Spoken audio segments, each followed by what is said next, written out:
Chapter 9. Urban Livelihoods. Chapter 9.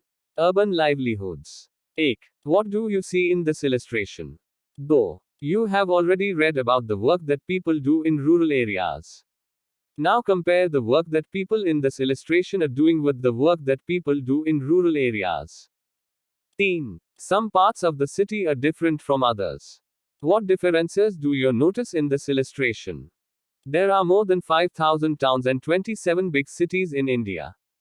Big cities like Chennai, Mumbai, Delhi, Kolkata, etc. have more than 1 million people living and working here. They say that the city never sleeps. Let's visit one and find out about the work people do in the city. Are they employed by someone or are they self-employed? How do they organize themselves? And do they have similar employment and earning opportunities? Working on the street. This is the city where my cousin lives. I've been here only a few times. It is very big. Once, when I came here, my cousin took me around. We left the house early in the morning. As we turned the corner onto the main street, we saw that it was already buzzing with activity. The vegetable vendor was busy arranging tomatoes, carrots, and cucumbers in baskets at her stall so that people could see what she had to sell. Next to her stall was a lovely, colorful one that sold all kinds of flowers. We bought a red rose and a yellow rose. On the pavement opposite, we saw a person selling newspapers with a small crowd of people around him. Everyone wanted to read the news. Buses whizzed past and there were auto rickshaws filled with school children. Nearby, under a tree, a cobbler sat taking his tools and materials out of a small tin box. Next to him, the roadside barber had begun his work. He already had a customer who wanted an early morning shave. A little way down the road, a woman was pushing along a cart with all kinds of plastic bottles, boxes, hairpins, clips, etc. in it, while another person on a cycle trolley was carrying vegetables to sell to people in their houses. We came to a place where rickshaws were standing in a row waiting for customers. We decided to take one to the market, which was about 2 kilometers down the road. Bachchu Manjhi, a cycle rickshaw puller. I come from a village in Bihar where I worked as a mason. My wife and 3 children live in the village. We don't own land. In the village, I did not get masonry work regularly. The income that I earned was not enough for our family. After I reached this city, I bought an old cycle rickshaw and paid for it in installments. This was many years ago. I come to the bus stop every morning and take the customers wherever they want to go. I work till 8:30 in the evening. I take rides of up to 6 kilometers in the surrounding area. Each customer gives me Rs. 5 to 10 per trip depending on the distance. When I'm ill, I can't do this work, so on those days I don't earn anything. I stay with my friends in a rented room. They work in a nearby factory. I earn between Rs. 80 to 100 every day, out of which I spend Rs. 50 to 60 on food and rent. The rest I save for my family. I visit my village 2 or 3 times a year to see my family. Though my family survives on the money I send, my wife also earns from agricultural work that she gets once in a while. 8. Why did Bachchu Manjhi come to the city? Though, why can't Bachchu Manjhi live with his family? 10. Talk to a vegetable vendor or hawker and find out how do they organize their work, their way of preparing, purchasing, selling, etc. 4. Bachchu Manjhi has to think twice before taking a day off from work. Why? Like Bachchu Manjhi, a large number of people in the city work on the streets. In a survey of Ahmedabad city, it was found that 12% of all the workers in the city were people working on the street. They sometimes sell things or repair them or provide a service. They work on their own. They are not employed by anyone and therefore have to organize their own work. They have to plan how much to purchase, as well as where and how to set up their shops. Their shops are usually temporary structures. Sometimes just some boards or papers spread over discarded boxes, or maybe a canvas sheet hung up on a few poles. They may also use their own carts or simply a plastic sheet spread on the pavement. They can be asked to dismantle their shops at any time by the police. They have no security. There are certain parts of the city where these hawkers are not allowed to enter. Vendors sell things that are often prepared at home by their families who purchase, clean, sort, and make them ready to sell. For example, those who sell food or snacks on the street prepare most of these at home. There are almost 1 crore street vendors in the country working in urban areas. Street vending was till recently looked upon only as an obstruction to traffic and to people walking. However, with the effort of many organizations, it is now recognized as a general benefit and as a right of people to earn their livelihood. The government is thinking about modifying the law that bans street vendors so that they have a place to work and that there is also a free flow of traffic and people. Hawking zones have been suggested for towns and cities. It has also been suggested that mobile vendors should be allowed to move around freely. Hawkers need to be part of committees that are set up to take these and other decisions relating to them. In the market. When we reached the market, the shops were just beginning to open. But the place was already crowded because of the festival season. There were rows and rows of shops selling sweets, toys, clothes, footwear, utensils, electronic goods, etc. There was a dentist's clinic also at one end. My cousin had an appointment with the dentist. We went there first so that we would not miss our turn. We had to wait for a while in a room before she was called inside. The dentist examined her and asked her to come back the following day to get a cavity in her tooth filled. My cousin was scared because she thought the process would be painful and was upset that she had allowed her teeth to go bad. From the dental clinic, she took me to a new garment showroom because I wanted to buy some ready-made clothes. The showroom had 3 floors. Each floor had different types of clothes. We went to the 3rd floor where clothes for girls were kept. Harpreet and Vandana, business persons. My father and uncle worked in a small shop. During festival times and on Sundays, my mother and I helped them in the shop. I started working there only after I completed my college. Harpreet. We opened this showroom some years ago. I'm a dress designer. Our business has changed. These days, people prefer to buy ready-made clothes rather than have them stitched. The trend these days is for ready-made garments. You also need an attractive display for them. Vandana.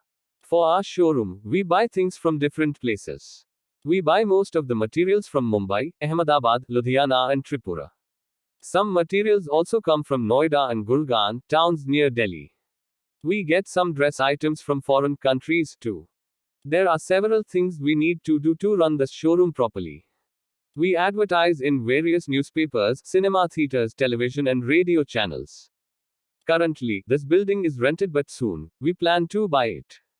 Ever since this market has become the main market for people living in the surrounding apartments, our business has grown. We've been able to buy a car and book a flat in an apartment complex nearby. Why did Harpreet and Vandana start a showroom? What do they have to do to run the showroom? Talk to a shop owner in a market and find out how he plans his work. Have there been any changes in his business in the past 20 years? What are the differences between those who sell on the street and those in the market? Like Harpreet and Vandana, there are many people who own shops in various markets of the city. These shops may be small or large and they sell different things. Most business persons manage their own shops or business. They are not employed by anyone. But they do employ a number of other workers as supervisors and helpers. These are permanent shops that are given a license to do business by the municipal corporation. The municipal corporation also decides on which day of the week the market has to remain closed. For example, the shops in Thikabab market are closed on Wednesdays. This market also has small offices and shops that provide services, such as banks, courier services, and others. In the factory workshop area, I wanted to have zari work done on one of my dresses which I needed for a special occasion. My cousin said that she knew Nirmala, who works in a garment factory. Nirmala's neighbors do zari work and embroidery. So we caught a bus and headed towards the factory area. The bus was really crowded. At every stop, more and more people got on and hardly anyone seemed to get off. People were pushing others to make more space for themselves. My cousin guided me to a corner so that we wouldn't get squashed. I wondered how people travel like this every day. As the bus entered the factory area, people started getting off. We also got off soon at a crossing. What a relief that was. There were a large number of people sitting on railings or in groups at the crossing. They seemed to be waiting for someone. Some groups had people on scooters standing by and talking with them. My cousin explained that this place was called Labor Chowk. These were daily wage laborers who work as helpers to masons. They dig at construction sites, lift loads or unload trucks in the market, dig pipelines and telephone cables, and also build roads. There are thousands of such casual workers in the city. We entered the factory area to find it full of small workshops. There seemed to be endless rows of them.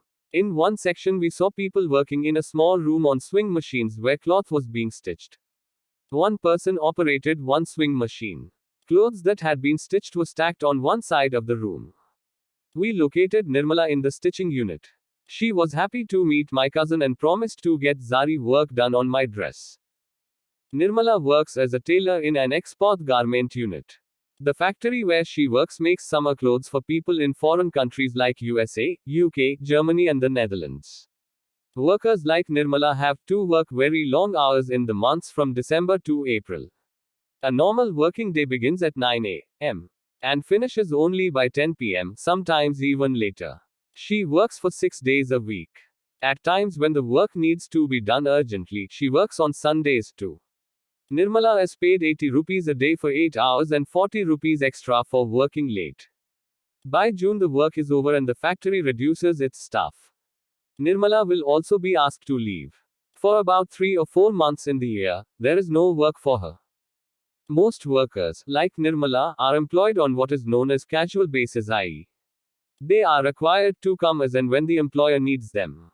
They are employed when the employer gets large orders or during certain seasons. At other times of the year, they have to find some other work. Jobs like Nirmala's are not permanent. If workers complain about their pay or working conditions, they are asked to leave. There is no job security or protection if there is ill treatment. They are also expected to work very long hours. For example, in the cloth mill units, the workers work on day and night shifts, with each shift lasting 12 hours. One worker works on one machine for 12 hours and then is replaced by another on the same machine for the next 12 hours. 8. Why do you think small workshops and factories employ casual workers? Though, describe the working conditions of people like Nirmala, keeping in mind the following: working hours, conditions in the workplace, earnings, and the days of work available. 10. Would you say that domestic workers like housemaids are also casual workers? Why? Describe the workday of one such woman, detailing the work she does in other people's houses. Working in call centers is a new form of employment in the big cities. A call center is a centralized office that deals with problems and questions that customers have regarding goods purchased and services like banking, ticket booking, etc. Call centers are generally set up as large rooms with workstations that include a computer, a telephone set, and supervisor stations. India has become a major center not only for Indian companies but also foreign companies. They set up call centers here as they can get people who can speak English and will work for lower wages. In the office area, my aunt, Sudha, works as a marketing manager. She had asked us to reach her office before 5:30 p.m. We thought we'd get late, so we took an auto rickshaw that managed to get us there just in time. Her office was in an area surrounded by tall buildings. There were hundreds of people coming out. Some headed for the car park while others went towards the row of buses. My aunt is a marketing manager in a company which manufactures biscuits. The factory where the biscuits are made is outside the city. She supervises the work of 50 salespersons who travel to different parts of the city. They get orders from shopkeepers and collect payments from them. She has divided the city into 6 regions and once a week she meets the salespersons of each region. She checks their progress report and discusses problems they face. She has to plan the sales in the entire city and often has to work late and travel to different places. She gets a regular salary every month and is a permanent worker with the company. She can expect her job to continue for a long period of time. Being a permanent worker, she also gets other benefits such as the following: savings for old age. A part of her salary is kept in a fund with the government. She will earn interest on these savings. When she retires from this job, she will get this money and she can then live on that. Holidays. She gets off on Sundays and national holidays. She also gets some days as annual leave. Medical facilities for her family. Her company pays the medical expenses up to a certain amount for her and her family members. She gets medical leave if she falls ill, and her salary is not cut if she takes this leave. There are many workers in the city who work in offices, factories, and government departments where they are employed as regular and permanent workers. They attend the same office or factory regularly. Their work is clearly identified. They get a regular salary. Unlike casual workers, they will not be asked to leave if the factory does not have much work. At the end of the day, we got into my aunt's car, exhausted. But it had been so much fun. And I thought, how interesting that so many people do so many different things in the city. They've probably never met each other, but it is their work that ties them together and helps to make up city life. Questions. 8. Read and discuss the following description of the living conditions of workers who come to the labor chalk.